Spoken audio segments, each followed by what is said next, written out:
క్రీస్తు నందున్న ప్రియ సహోదర సహోదరి, మీకు నా హృదయపూర్వకమైన శుభాలను తెలియజేస్తూ ఉన్నాం. బాగున్నారా? ఎలా ఉన్నారు?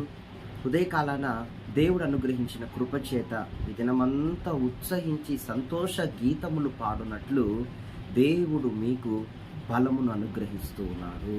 ఆమేన్.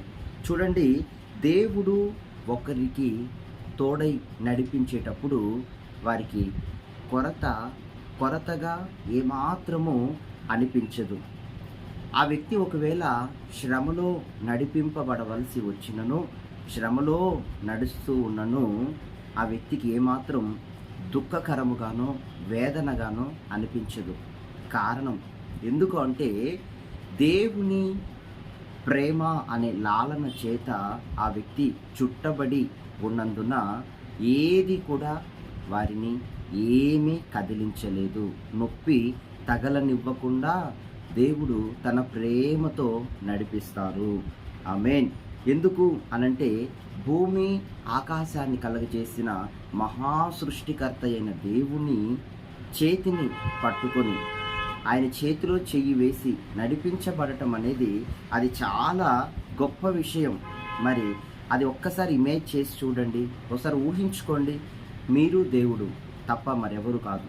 మీరు దేవుడు, ఆయన చేతిలో మీ చెయ్యి ఆయన చేతిలో, ఆయన మిమ్మల్ని పట్టుకొనుట, మీరు ఆయనను ఆధారం చేసుకొని నడుచుట కదా.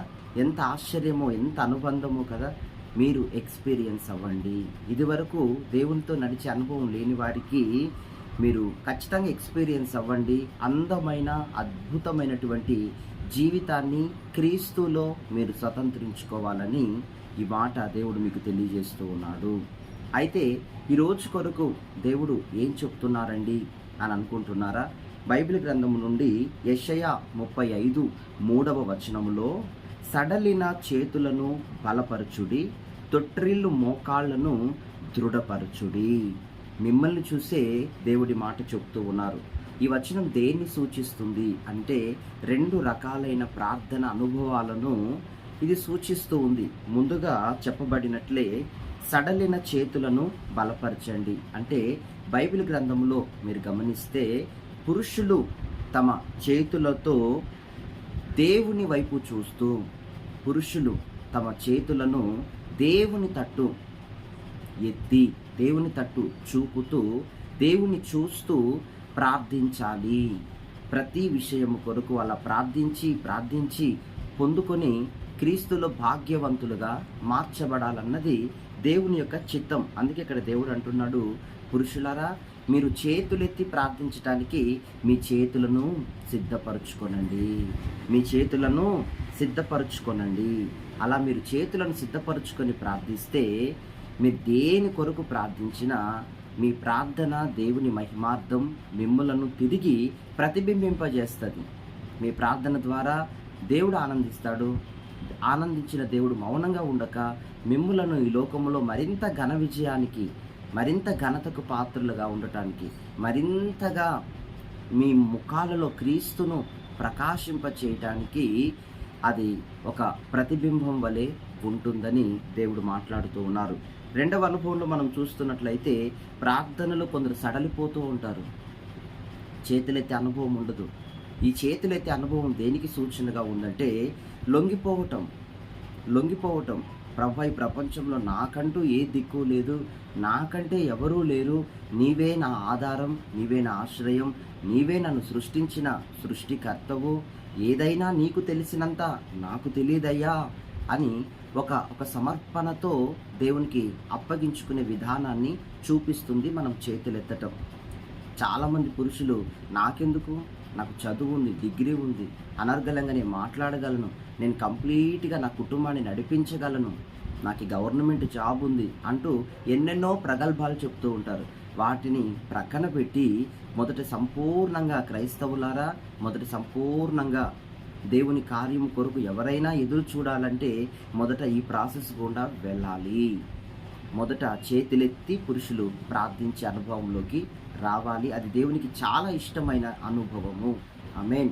రెండవదిగా మనం చూస్తున్నట్లయితే, ప్రార్థనలో తొట్రిల్లే మోకాళ్ళు అని రాయబడింది. తొట్రిల్లే మోకాళ్ళు అంటే మోకాళ్ళ ప్రార్థన అని కూడా అక్కడ వాక్యం సెలవిస్తుంది. ఒకటి చేతులెత్తి ప్రార్థించేది, రెండవది మోకాళ్ళతో ప్రార్థించేది. ప్రార్థనలో రెండు అనుభవాలు.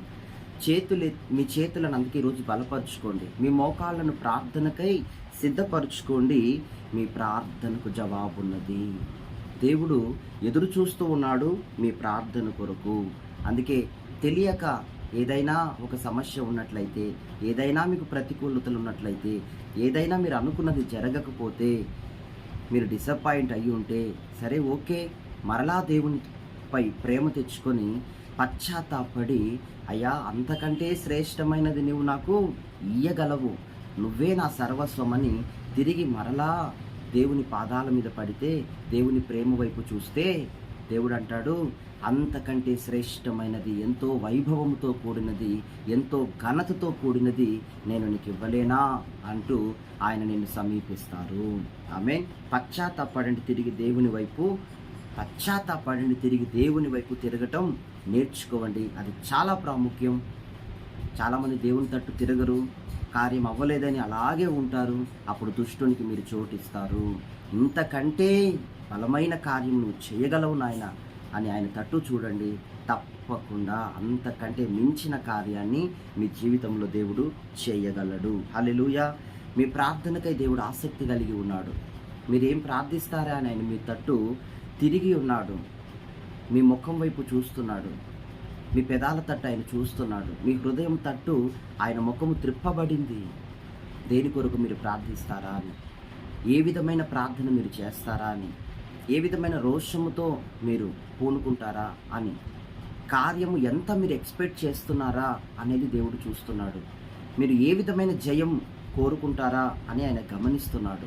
కనుక వాక్యపూర్వకంగా భక్తుల చరిత్రలు చదివి, ఎవరు ఎలా ప్రార్థించి పొందుకున్నారో అవి చదివి మీరు కూడా అలా ప్రార్థించడానికి పూనుకోండి. రోషం తెచ్చుకోండి. సీరియస్గా ఆయన పాదాల చెంత కొన్ని గంటలు గడపండి. లోతైన ప్రార్థన కలిగి ఉండండి. తప్పక మీకు దేవుడు కార్యము జరిగించునుగాక. ఆమేన్. గతంలో ఎన్నో జరిగి ఉంటాయి. ఏదో ఒక పాపం, ఏదో ఒక కీడు, ఏదో ఒక ఆటంకం మీకు బాధ కలిగించడానికి ఏదో ఒకటి మీపై పడి ఉంటుంది. ఏదో కార్యం మిమ్మల్ని బలహీనపరచడానికి మీ మీదకి వచ్చి ఉండొచ్చు, మీ కుటుంబం మీదకి వచ్చి ఉండొచ్చు. కానీ దేవా క్షమించమని అడగండి. తిరిగి దేవుని ప్రేమలోకి పశ్చాత్తాపడి ఆయన ప్రేమలోకి కలవండి. ఆయన ముఖం తట్టు చూడండి, ఆయన గాయాల తట్టు చూడండి. దేవునిలో ఉన్న శ్రేష్టతను సంపాదించుకోండి. దేవుని చేత సౌభాగ్యవంతులని పిలువబడండి. హల్లెలూయా. ఎందుకు అంటే ఈ ప్రతికూలతలు, ఈ ఆటంకాలు దేవుని సమీపించకుండగా ఒక చీకటి మేఘముగా మన చుట్టూ, మన ముందర ఒక చీకటి మేఘం మీలో నాకు కనబడుతుంది. ఇప్పుడు ఒక చీకటి మేఘం కొందరు ముందు కనబడుతూ ఉంది. అయితే దేవుడు అంటున్నాడు, మీరు చేతులెత్తి మీరు మోకాళ్ళను సిద్ధపరచుకోండి, చేతులను బలపరచుకోండి, మోకాళ్ళను సిద్ధపరచుకోండి. అలా మీరు ప్రార్థిస్తే విసుగక 2 రోజులు 3 రోజులు చేసి 4వ రోజు మౌనంగా ఉండొద్దు. కంటిన్యూగా జరగనివ్వండి. అలా చెయ్యండి. చూస్తారు దేవుని కార్యాలు. హల్లెలూయా. ఎందుకు అంటే ఒక చీకటి మేఘంలాగా నాకు మీ ముందు కనబడుతుంది. కానీ ప్రార్థన చేస్తే దాన్ని మీరు జయిస్తారు. ఆ తర్వాత దాని వెనకే దేవుడు దాచిన ఆశీర్వాదం ఉంది, దేవుడు దాచిన కార్యము ఉన్నది, దేవుడు తలపెట్టబోయే కార్యం ఉంది. అక్కడ మీ కొరకు అద్భుతం ఉన్నది. ఆమేన్. అందుకు నేడే మీ ప్రార్థనను సిద్ధపరచుకోండి. మీ మోకాళ్ళను ప్రార్థనకు సిద్ధపరచుకోండి. మీ యొక్క చేతులను బలపరచుకోండి. నీరసిల్లవద్దు, అలసిపోవద్దు, విరక్తి చెందవద్దు. ఆమేన్. జరగలేదు అని అవిశ్వాసం రానివ్వద్దు. ఆయన చేస్తే అంతకు మించిన కార్యాలు చేస్తాడని నమ్మువారే దేవుని మహిమను చూడగలుగుతారు. God bless you. దేవుడు మిమ్మల్ని ఈ వచనాలతో ఆశీర్వదించునుగాక. మహాపరిశుద్ధుడా, జీవము గల తండ్రి, ఎందరు ఉదయకాలపు వాగ్దానాన్ని వీక్షిస్తున్నారో వారందరి జీవితాల్లో నూతన కార్యం చేయండి నాయనా. ఎందరి కుటుంబాలలో ప్రార్థన లేదు, బలిపీఠము లేదు అయ్యా, ఎవరి నోట ప్రార్థన లేదు. స్తోత్రం. వారి హృదయాల్లో ఒక భయాన్ని, దైవికమైన ఒక ప్రేమ లక్షణాలను కలిగించి మరలా పశ్చాత్తాపడి తగ్గించుకొని మీ తట్టు తిరిగి ఎన్నో శ్రేష్టమైన కార్యాలు మీ ద్వారా పొందుకోవడానికి వారిని తిరిగి కట్టండి. వారి కుటుంబాలను కట్టండి, వారి విశ్వాసాన్ని, ఆత్మీయతను కట్టండి నాయన. ఏ విధం చేతనైనా ఈ మాటల ద్వారా అనేకులు ఆదరింపబడి, ప్రోత్సహింపబడి, మీ తట్టు త్రిప్పబడి, మీ నామానికి ఘనతను తెచ్చేవారిగా అయ్యా, మీకు మీ యొక్క శక్తిగల కార్యాలను చూసే విధంగా వాళ్ళు కళ్ళను తెరిపించండి. ప్రతి అజ్ఞానాన్ని తొలగించండి, అమాయకత్వాన్ని తొలగించండి, ప్రతిదీ వారికి తెలియజేయండి నాయన, బోధించండి అయ్యా. మీరే నడిపించి మహిమ పొందమని యేసు నామములో ప్రార్థిస్తున్నాం తండ్రి. God bless you. దేవుడు ఈరోజు మిమ్మల్ని ఈ రీతిగా దీవించనై ఉన్నారు. ఆమేన్.